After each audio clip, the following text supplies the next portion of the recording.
Bonsoir tout le monde.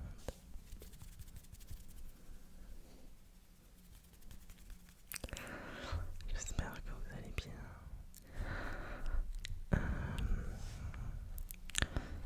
Les beaux jours commencent à revenir.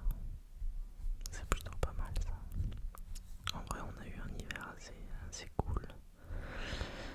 On a eu du froid un petit peu vers décembre, janvier, mais il semblerait que ça aille un petit peu mieux. En tout cas du côté de Bordeaux. Si vous regardez cette vidéo, c'est que soit vous me suivez probablement sur YouTube, soit vous avez fait une recherche spontanée. Auquel cas, bienvenue sur ma chaîne et je pense que cette vidéo vous sera utile, que vous ayez besoin de surmonter une rupture amoureuse ou même de prévenir une rupture amoureuse pour une prochaine relation. Parce que, pour être honnête, ça sera pas une vidéo clé en main. Je ne vends pas des formations en ligne sur comment se remettre d'une rupture amoureuse, comment faire revenir son ex. C'est pas du tout mon genre, pour être honnête. En revanche, je vais essayer de vous donner quelques pistes de réflexion qui vous challengeront en tout cas et qui vous pousseront à l'introspection. Et sachez quelque chose, c'est que je suis quelqu'un qui est de nature très optimiste. Jusqu'à maintenant, donc ça c'est plutôt cool. Donc cette vidéo s'intitulera sûrement comment surmonter une rupture amoureuse ou comment se remettre d'une rupture amoureuse. Et en fait elle traitera du sujet sans forcément traiter du sujet, parce que je vais aborder différentes thématiques et je pense que ça va vous intéresser. Donc je sais que vous êtes pas mal sur la chaîne juste aimer mon chuchotement, à aimer mes vidéos qui sont pas forcément des choses qui sont très préparées.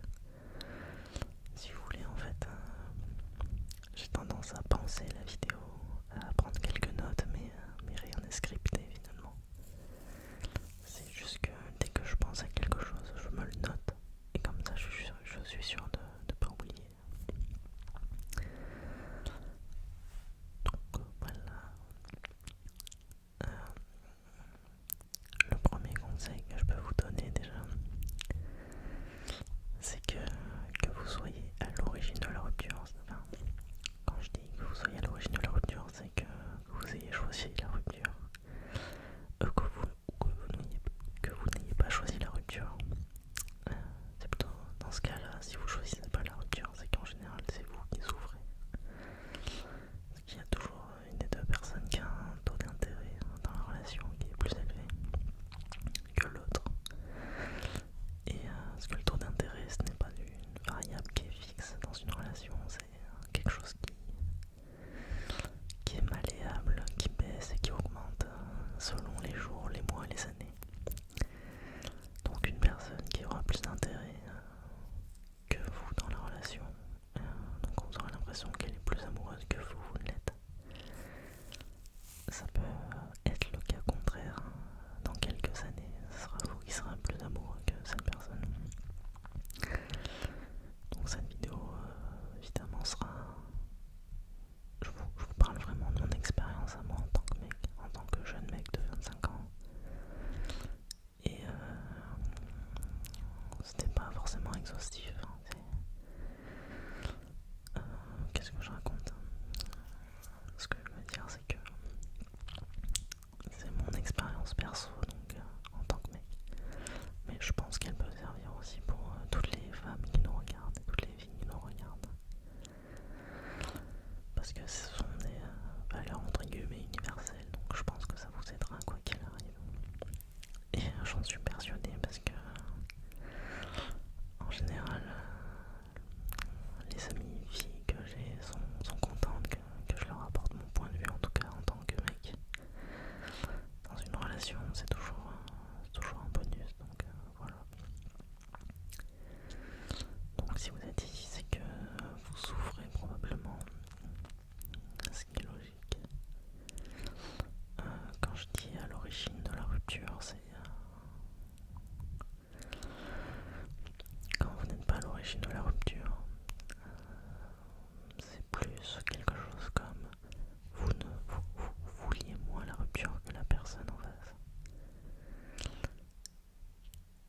conseille de couper contact avec votre ex, même si vous étiez moins amoureux que votre ex, et que c'est votre ex qui veut vous garder en contact en tant qu'ami, ou que ce soit l'inverse, que vous êtes plus amoureux que votre ex. Dans les deux cas, c'est pas une bonne idée selon moi, parce que c'est se faire du mal pour rien.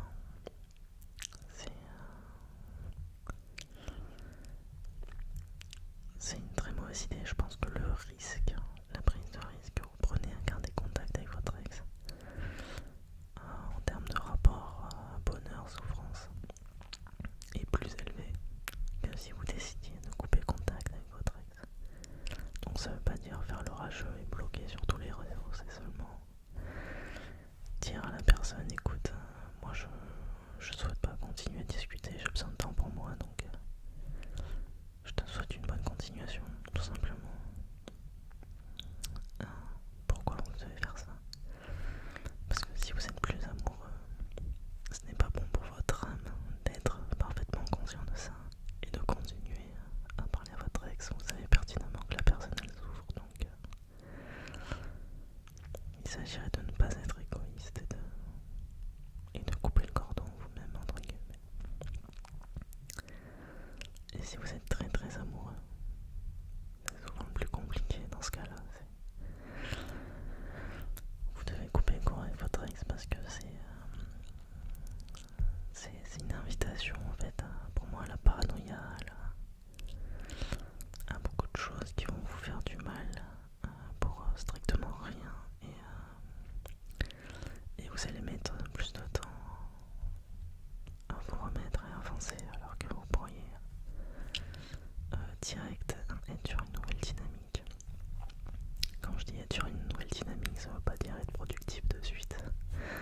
Ça veut dire bien morfler pendant quelques mois, mais au moins vous prenez le temps de faire de votre deuil, quoi. Vous pouvez pas rester dans une situation qui est immuable. C'est impossible. Vous ne devez pas faire ça. Deuxième conseil qui s'adresse plus aux mecs. Quand vous rompez avec une fille, à la différence des filles, c'est que nous on peut utiliser ce qu'on appelle l'énergie masculine. Alors moi ce que j'appelle l'énergie masculine, c'est cette faculté en fait à embrasser la douleur et à l'utiliser comme moteur en fait, comme développement personnel. Des femmes aussi peuvent avoir une énergie masculine, dans le sens où, je sais pas si je l'ai dit dans une autre vidéo, mais je pense qu'on a tous une part de femme et d'homme en soi, et la plupart des mecs ont une part masculine plus importante que féminine, et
vous allez passer. Et quoi qu'il arrive, si vous souffrez un moment, c'est sûr qu'il y a un moment où vous allez ne plus souffrir. Ça fait très mal. C'est comme un coup de poignard, mais dans 3 mois, vous y penserez plus tous les jours. Vous y penserez peut-être une fois tous les 2-3 jours. Et dans 6 mois, ce sera peut-être une fois par semaine. Et dans 1 an, ce sera peut-être une fois toutes les 2 semaines. Et dans 5 ans, une fois par mois. Enfin, il y a un moment où ça se dissipe naturellement. Dissipe.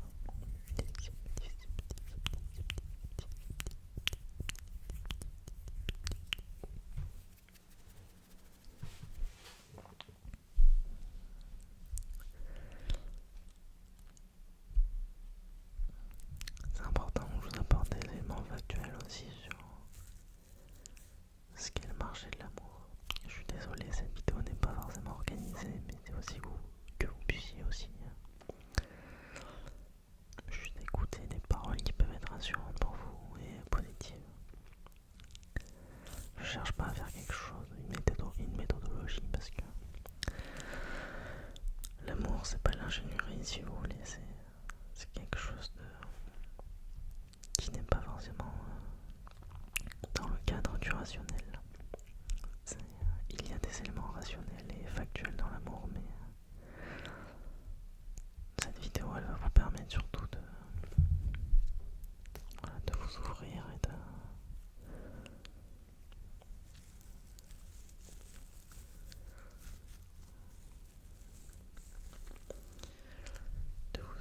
de vous évader tout en ayant un sentiment positif en fait.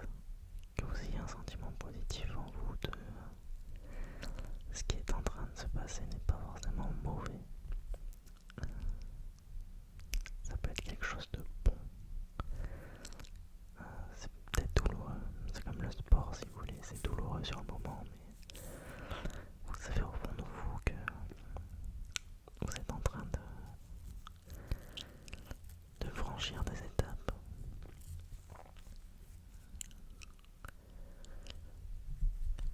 Qu'est-ce que le marché de l'amour ?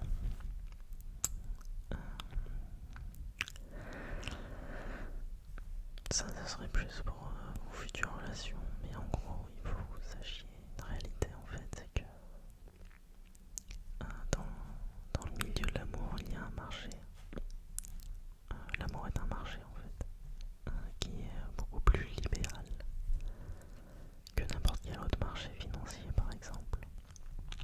Parce qu'il n'y a aucun acteur externe qui rentre pour réguler le marché en fait, ça n'existe pas. Sur ce marché,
relationnel, que ce soit entre hommes et femmes, et connaître les femmes de manière générale en tant qu'hommes et vice versa. C'est primordial, vous devez absolument vous intéresser à ça. Vous ne devez pas être quelqu'un de binaire, de braqué. Vous devez vous ouvrir en fait. Parce que le choix d'un partenaire est un choix qui est tout aussi important que le choix d'une maison ou le choix d'un travail. Même peut-être plus important parce que c'est ce qui va dicter les 30 prochaines années de votre vie peut-être. Et les conséquences d'un échec peuvent être beaucoup plus importantes que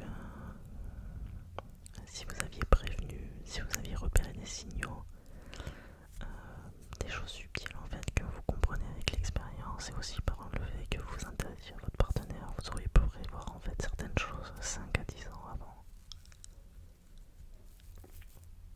En fait, il y a des patterns en fait relationnels.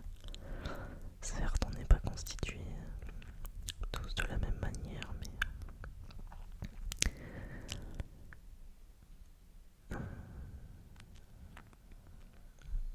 il y a des choses qui reviennent en permanence, des patterns, des mimiques,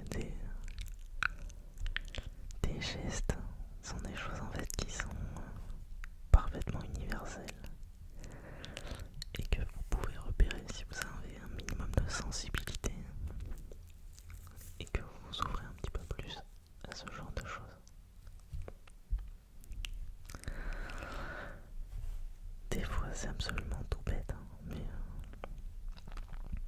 c'est juste faire l'effort de s'intéresser en fait de comment fonctionne l'autre. Et même inconsciemment, l'autre vous le rendra et vous remerciera. Donc ça peut être déjà une piste en fait pour vous à explorer quoi. C'est ok, j'ai une rupture. Qu'est-ce que j'ai fait en fait pour qu'il y ait une rupture en fait.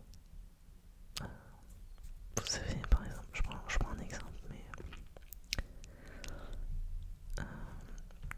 il y a une fille par exemple qui subit une infidélité. Son premier réflexe ça va être d'insulter le mec, mais à aucun moment elle va se remettre en question, elle va en parler à ses copines vont toujours aller dans son sens.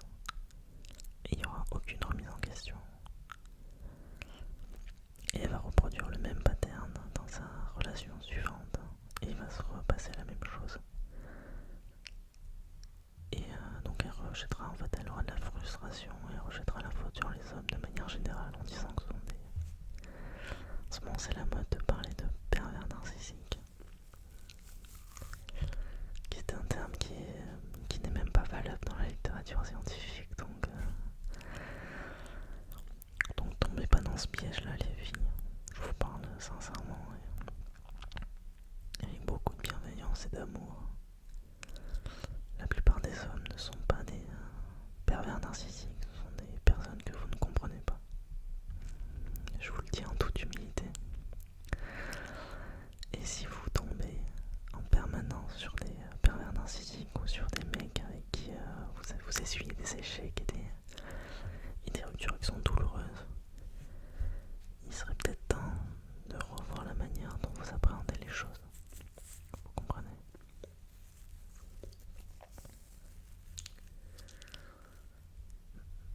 Vous savez, moi je pense que une fois ça peut être une coïncidence. Enfin, un hasard.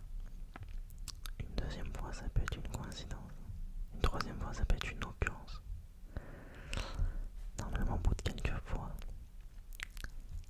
quand on rentre dans un pattern, dans une répétition, c'est qu'il y a quelque chose quelque part qui ne va pas. Et vous devez faire un travail sur vous-même par rapport à ça. C'est trop facile de tomber dans la frustration, et je dis la même chose pour les mecs qui se mettent à détester les meufs et qui développent une haine contre les femmes parce qu'ils ne les comprennent pas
désacralisez absolument la relation et en fait vous mettez d'autres variables qui entrent en jeu et qui viennent brouiller la variable principale.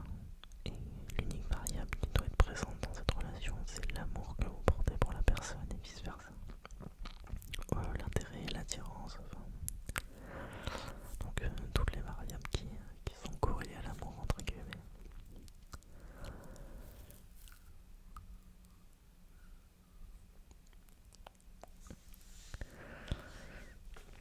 L'amour, ça doit être un bonus dans votre vie. Vous devez apprendre à vous contenter de vous-même. Vous devez être heureux seul. Et ça, vous pouvez le faire en développant un lifestyle qui vous inspire. J'utilise le terme lifestyle parce que je pense que ça parle à tout le monde, mais le but c'est pas de devenir un influenceur, vous savez. Ça peut être de se dire, bon, maintenant que j'ai du temps pour moi, qu'est-ce que je fais pour moi? Est-ce que je décide de, par exemple, m'inscrire à une salle de sport, de rencontrer de nouvelles personnes, de me lancer dans l'ASMR? Je donne des pistes comme ça.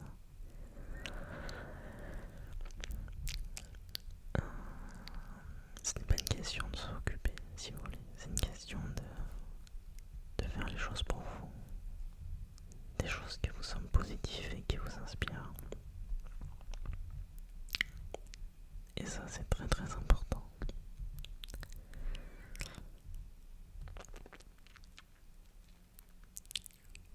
Je pourrais vous conseiller aussi de...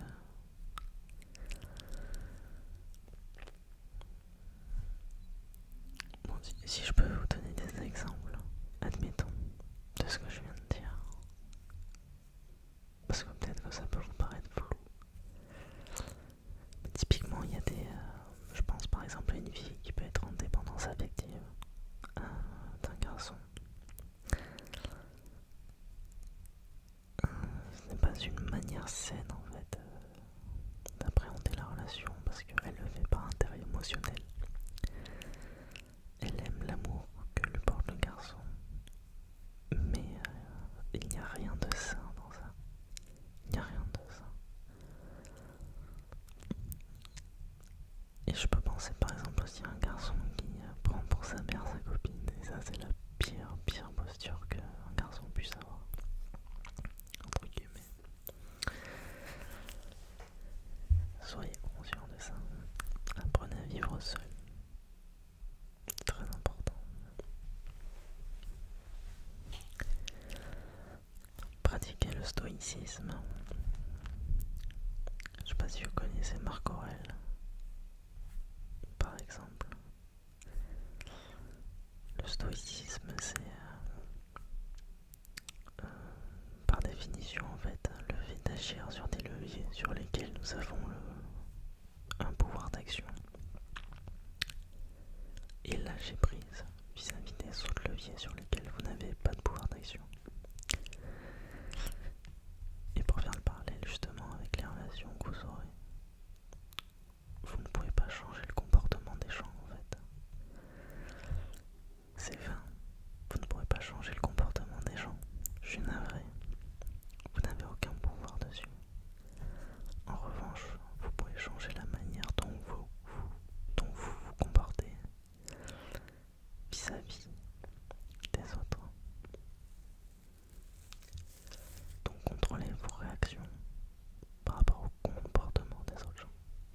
Vous comprenez? Ça peut paraître bateau dit comme ça.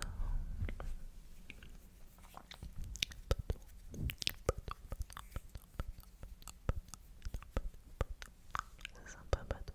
Non, c'est un joli trigger word. Ça peut paraître bateau dit comme ça, mais dès que vous arrivez à lâcher prise en fait sur le fait que vous ne puissiez pas contrôler les autres, mais que vous pouvez contrôler votre manière de réagir vis-à-vis de votre environnement, tout sera strictement beaucoup plus facile. N'essayez pas de convaincre qui que ce soit.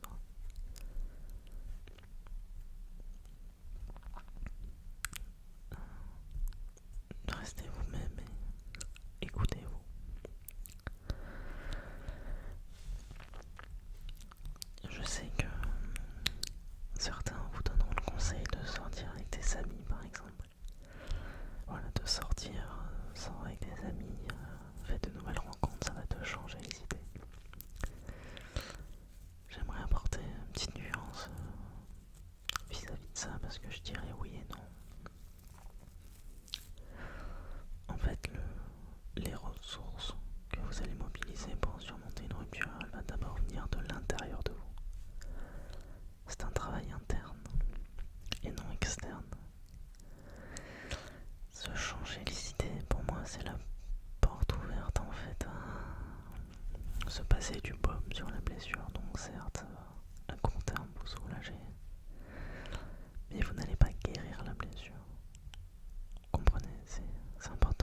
enchaîne les relations sans intérêt, relations qui lui ou la fait souffrir,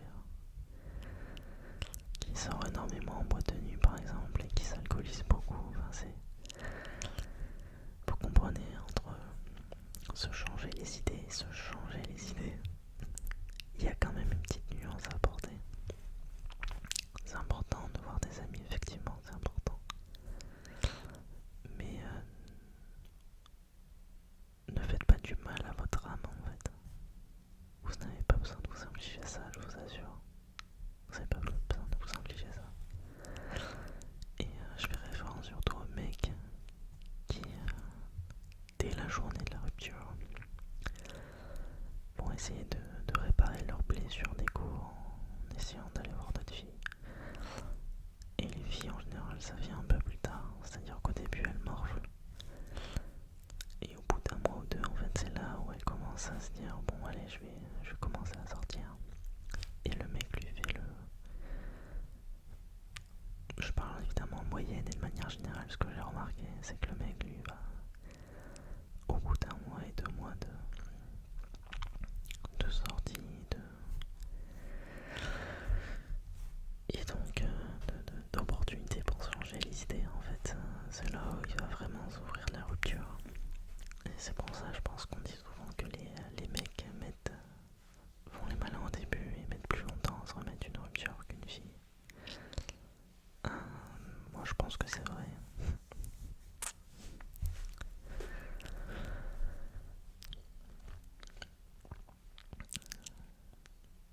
Le but c'est vraiment de faire un travail d'introspection et d'utiliser en fait une énergie que vous pouvez mobiliser, que vous savez. Parce que en fait vous pensez qu'une rupture amoureuse ça va vous atrophier, vous rendre amorphe, vous rendre triste. On ne perd pas l'énergie. L'énergie ne disparaît pas en fait, elle est là quelque part. Et il faut apprendre à la mobiliser en fait pour apporter du mieux.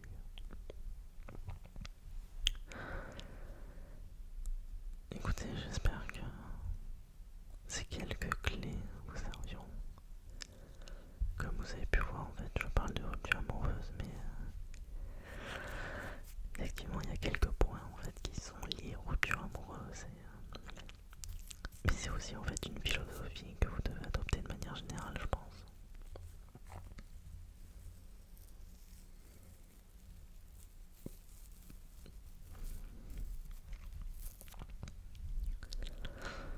Le vrai conseil que je peux vraiment vous donner, c'est de ne pas tomber dans la frustration et dans la colère, parce que vous allez salir votre âme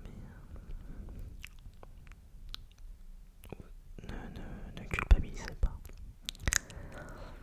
Il se peut que vous renvoyez un message, que vous craquiez, ne culpabilisez pas, ça demande énormément d'efforts, c'est dur, c'est dur. On a tous fait cette erreur, je vous rassure.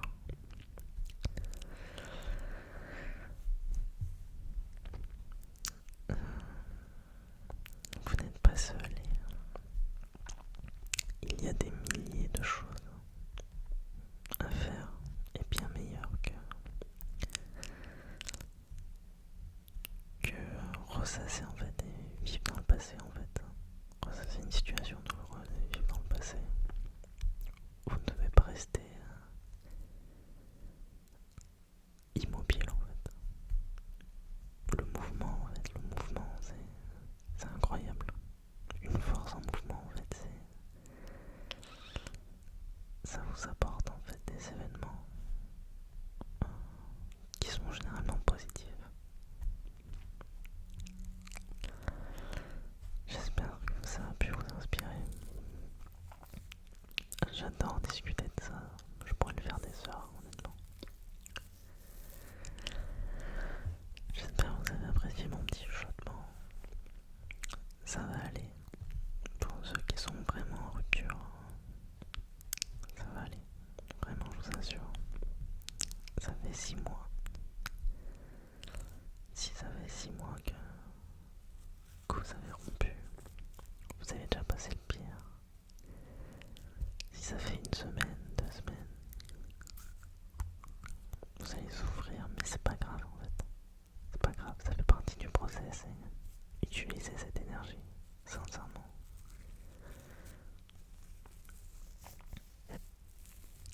ça,